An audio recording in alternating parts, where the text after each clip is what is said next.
Bonjour à tous. Nous venons de passer les 2 jours de Rosh Hashanah. Jour de jugement pour cette nouvelle année.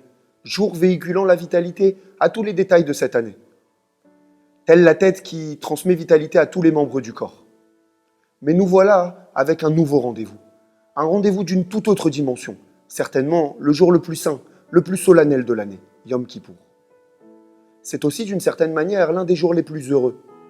Car historiquement, lorsque les Juifs avaient commis la faute la plus grave, le veau d'or, mais aussi aujourd'hui, maintenant, de manière immuable, comme gravé dans l'essence de ce jour, Dieu nous pardonne. Le pardon de Dieu est l'expression de l'amour éternel et inconditionnel qu'il témoigne au peuple juif. Bien que nous ayons transgressé sa volonté, notre âme reste pure et unie avec lui. C'est ici que réside le caractère unique de Yom Kippour. Là où Dieu révèle plus clairement l'amour ne dépendant d'aucune raison, l'amour plus haut même que l'accomplissement de ses commandements. Ce niveau unique que nous venons de décrire se dévoile dans tous les moments de ce jour si particulier.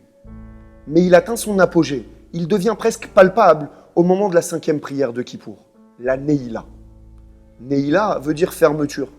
Les sages nous enseignent que les portes du ciel se referment et qu'il nous reste que quelques instants pour que nos prières puissent y pénétrer. Mais la chassidoute nous donne une toute autre interprétation, d'une profondeur incroyable. Neila veut toujours dire fermeture, mais les portes se referment derrière nous. Nous nous retrouvons enfermés, seuls et unis avec Dieu. À ce moment, rien n'existe en dehors de Dieu et de l'amour qu'il nous témoigne. Pas même le péché peut venir ternir ce moment. Moment unique, le temps d'une prière, mais éternel dans la trace qu'il laisse sur nous. Nous en sortons, comblés de bénédictions et assurés définitivement de passer une bonne et douce année, matériellement et spirituellement.